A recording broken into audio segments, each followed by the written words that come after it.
রকমের পুতুল রয়েছে এখানে, অসাধারণ। পুরনো এই দোকানটা দেখতে পেয়ে একটু খাবারও খেয়ে নিলাম। Your love's the melody I can't let go. With you. Hey everyone, welcome back to my channel. আমি স্বাগতা চলে এসেছি আজকে নতুন একটা ব্লগ নিয়ে। তো জায়গাটা দেখে তোমরা গেস করতেই পারছো জায়গাটা কোথায়। এটা হচ্ছে আমাদের ইমোশন, ধর্মতলার নিউ মার্কেট এলাকা। তো দেখো, আমি এখানে গেছিলাম একটুখানি শপিং করতে। তো ভাবলাম তোমাদের কি কালেকশন আছে একবার দেখিয়েই দিই, তো তার জন্যই এই ভিডিওটা করা। তো এখানে তো প্রথমেই আমি দেখে নিয়েছিলাম 30 টাকা দামের যে কানের ইয়াররিংসগুলো পাওয়া যায় সেগুলো। ওগুলো তো দেখতে খুবই ভালো লাগে, বাট আমি ভেবেছিলাম লাস্টে কিনবো, বাট আমার সময় হয়নি, তাই আর কেনা হয়ে ওঠেনি। আর এই যে এনারা এখানে দেখছেন, এগুলো 300 করে সেল হচ্ছিল, কোথাও কোথাও 250ও ছিল এগুলোর প্রাইস।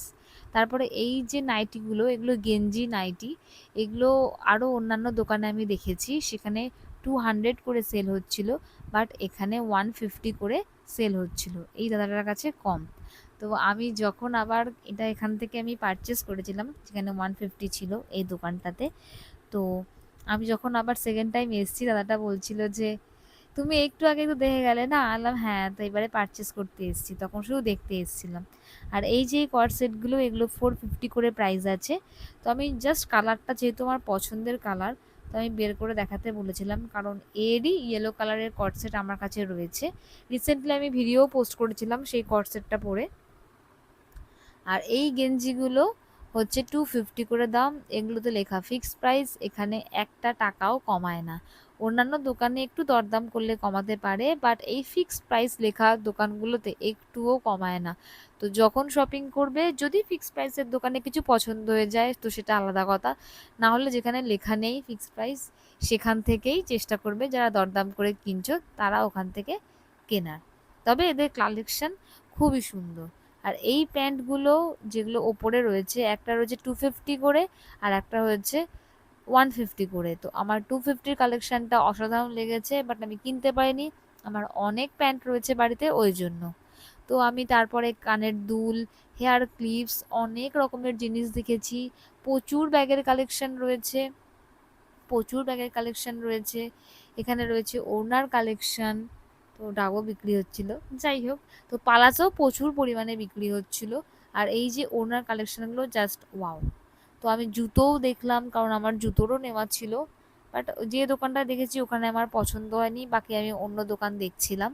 তো তারপরে আমি একটু ব্যাগও দেখে নিলাম, কারণ ধর্মতলায় এসেছি আর ব্যাগ দেখবো না সেটা কি হয়, ব্যাগ তো দেখতেই হবে। তো ব্যাগও দেখে নিলাম। বাকি আমি হচ্ছে এই হেয়ার ক্লিপসগুলো দেখছিলাম, যেগুলো নতুন বেরিয়েছে, দেখতে বেশ ট্রেন্ডি, সুন্দর লাগে। তো আমার তো ভালো লাগে, বাট এত দাম বলে যে আমি কিনে উঠতে পারি না। তারপরে আমার যেহেতু লাঞ্চ করা হয়নি, খিদে পেয়ে গেছিলো, তো আমি একটুখানি খেয়ে নিলাম এই পুরনো দোকানটা থেকে প্লেন মাসালা ধোসা। আগে 45 রুপিসে মাসালা ধোসা পাওয়া যেত, আর এখন প্লেন ধোসা হচ্ছে 45 রুপিস, মানে ভেতরে মশলাটা থাকবে না, মানে আলুর পুরটা থাকবে না। তো ওটাই খেয়ে নিলাম।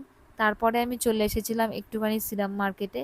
তো আমার কিছু জিনিস কেনার ছিল সিরাম থেকে, বাট সিরামে আমি সেই কালেকশন পাইনি বলে মনে দুঃখ পেয়েছি, একটু ভিডিও করে তাই বেরিয়ে গেছিলাম। তারপর আমি হচ্ছে যাচ্ছিলাম, ভাবছিলাম যে গ্লুকোজ খাবো না লস্যি খাবো। তো একজন আন্টি আমাকে ডাকলো যে খেয়ে যাও এই দোকান থেকে, তো আমি আর মানা করতে পারলাম না। তো সেই দোকানে গিয়ে আমি হচ্ছে লস্যি খেলাম। তো উনি খুব খুশি হয়েছিল, এসে আমার সাথে গল্পও করলো। দ্যাটস ইট, আজকের ভিডিও এইটুকুই। কেমন লাগলো জানিও আমার ভিডিওটা, ভালো লাগলে আমার চ্যানেলটা সাবস্ক্রাইব করে দিও। দেখা হচ্ছে পরের ভিডিওতে, টাটা।